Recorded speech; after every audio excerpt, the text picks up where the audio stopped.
The Striding Place by Gertrude Atherton. This story requires a bit of background and introduction. It features something called the Gerturde.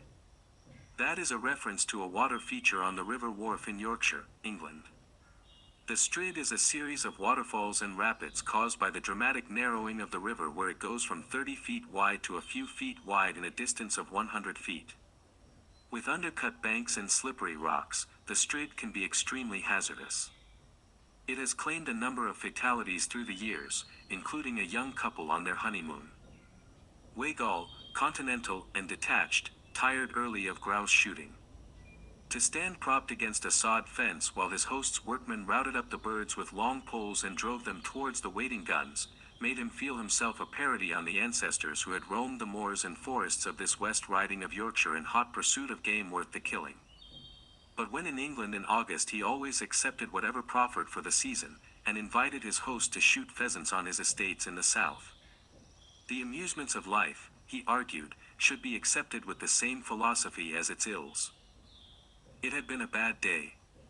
A heavy rain had made the moor so spongy that it fairly sprang beneath the feet. Whether or not the grouse had haunts of their own, wherein they were immune from rheumatism, the bag had been small. The women, too, were an unusually dull lot, with the exception of a new-minded disputant who bothered Weigall at dinner by demanding the verbal restoration of the vague paintings on the vaulted roof above them. But it was no one of these things that sat on Weigall's mind as, when the other men went up to bed, he let himself out of the castle and sauntered down to the river. His intimate friend, the companion of his boyhood, the chum of his college days, his fellow traveler in many lands, the man for whom he possessed stronger affection than for all men, had mysteriously disappeared 2 days ago, and his track might have sprung to the upper air for all trace he had left behind him. He had been a guest on the adjoining estate during the past week, shooting with the fervor of the true sportsman, making love in the intervals to Adeline Cavan, and apparently in the best of spirits. As far as was known, there was nothing to lower his mental mercury, for his rent roll was a large one. Miss Cavan blushed whenever he looked at her, and, being one of the best shots in England, he was never happier than in August. The suicide theory was preposterous, all agreed, and there was as little reason to believe him murdered. Nevertheless, he had walked out of March Abbey 2 nights ago without hat or overcoat, and had not been seen since. The country was being patrolled night and day. 100 keepers and workmen were beating the woods and poking the bogs on the moors, but as yet not so much as a handkerchief had been found. Weigall did not believe for a moment that Wyatt Gifford was dead, and although it was impossible not to be affected by the general uneasiness, he was disposed to be more angry than frightened. At Cambridge, Gifford had been an incorrigible practical joker, and by no means had outgrown the habit. It would be like him to cut across the country in his evening clothes, board a cattle train, and amuse himself touching up the picture of the sensation in West Riding. However, Weigall's affection for his friend was too deep to companion with tranquility in the present state of doubt, and, instead of going to bed early with the other men, he determined to walk until ready for sleep. He went down to the river and followed the path through the woods. There was no moon, but the stars sprinkled their cold light upon the pretty belt of water flowing placidly past wood and ruin, between green masses of overhanging rocks or sloping banks tangled with tree and shrub, leaping occasionally over stones with the harsh notes of an angry scold, to recover its equanimity the moment the way was clear again. It was very dark in the depths where Weigall trod.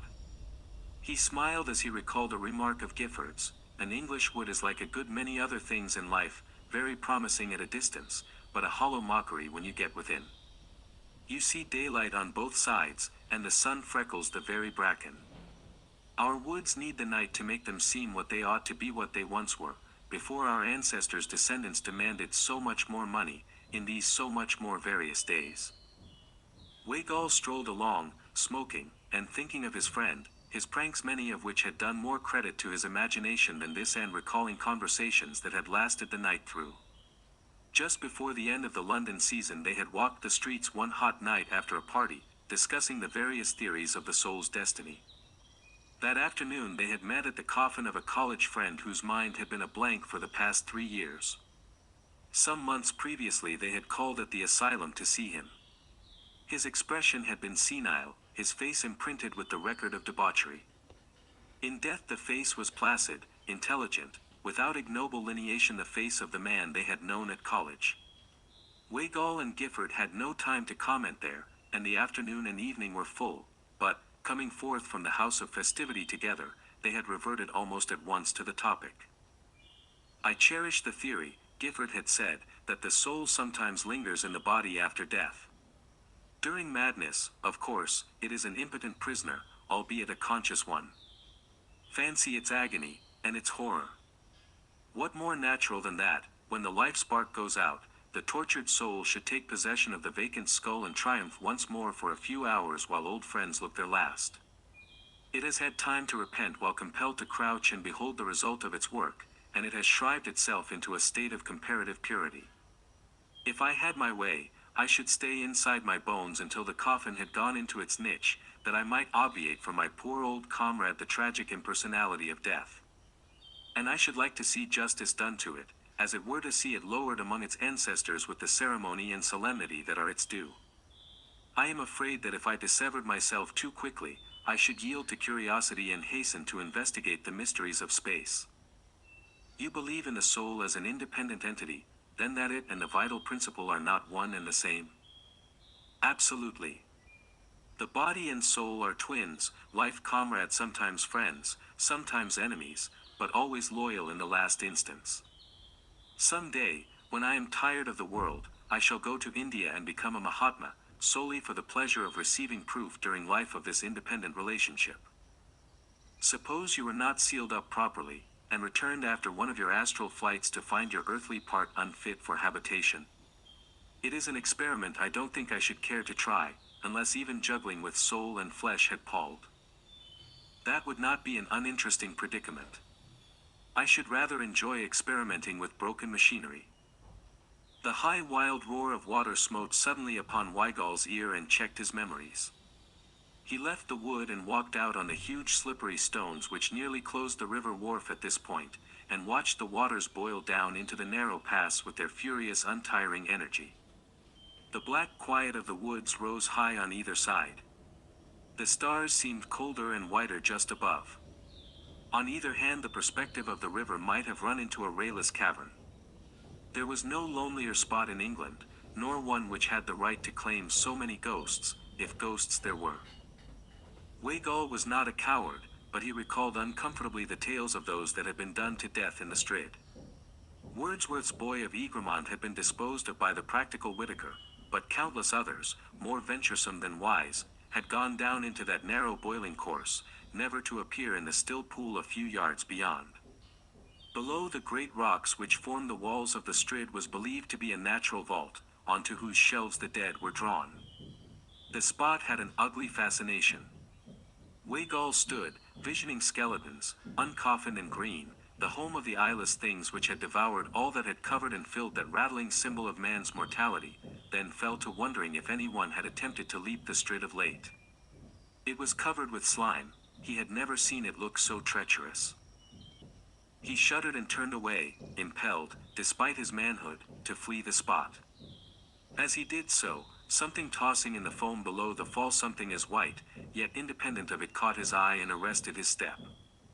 Then he saw that it was describing a contrary motion to the rushing water, an upward-backward motion. Weigall stood rigid, breathless. He fancied he heard the crackling of his hair. Was that a hand?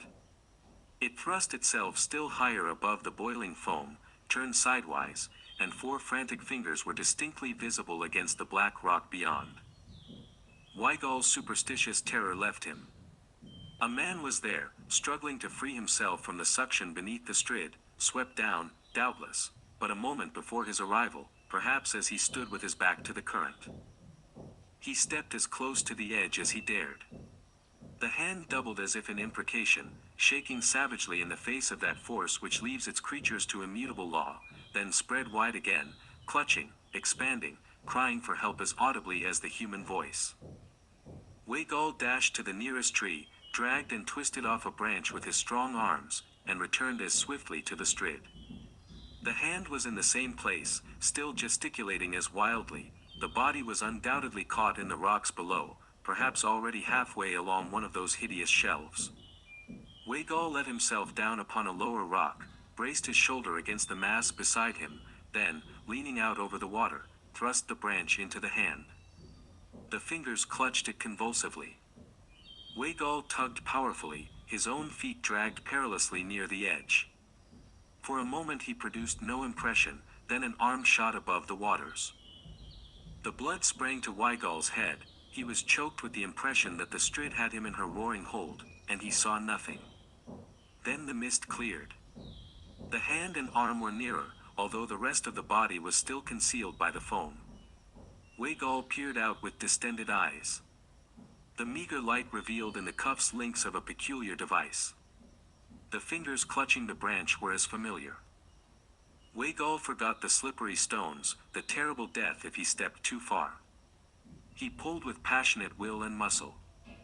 Memories flung themselves into the hot light of his brain, trooping rapidly upon each other's heels, as in the thought of the drowning. Most of the pleasures of his life, good and bad, were identified in some way with this friend. Scenes of college days, of travel, where they had deliberately sought adventure and stood between one another and death upon more occasions than one, of hours of delightful companionship among the treasures of art, and others in the pursuit of pleasure, flashed like the changing particles of a kaleidoscope. Weigall had loved several women, but he would have flouted in these moments the thought that he had ever loved any woman as he loved Wyatt Gifford. There were so many charming women in the world, and in the 32 years of his life he had never known another man to whom he had cared to give his intimate friendship. He threw himself on his face. His wrists were cracking, the skin was torn from his hands. The fingers still gripped the stick. There was life in them yet. Suddenly something gave way. The hand swung about, tearing the branch from Weigall's grasp. The body had been liberated and flung outward, though still submerged by the foam and spray. Weigall scrambled to his feet and sprang along the rocks, knowing that the danger from suction was over and that Gifford must be carried straight to the quiet pool. Gifford was a fish in the water and could live under it longer than most men. If he survived this, it would not be the first time that his pluck and science had saved him from drowning. Weigall reached the pool. A man in his evening clothes floated on it, his face turned towards a projecting rock over which his arm had fallen, upholding the body. The hand that had held the branch hung limply over the rock, its white reflection visible in the black water. Weigall plunged into the shallow pool, lifted Gifford in his arms and returned to the bank. He laid the body down and threw off his coat that he might be the freer to practice the methods of resuscitation. He was glad of the moment's respite. The valiant life in the man might have been exhausted in that last struggle. He had not dared to look at his face, to put his ear to the heart. The hesitation lasted but a moment. There was no time to lose. He turned to his prostrate friend. As he did so, something strange and disagreeable smote his senses. For a half moment he did not appreciate its nature. Then his teeth cracked together, his feet, his outstretched arms pointed towards the woods. But he sprang to the side of the man and bent down and peered into his face. There was no face.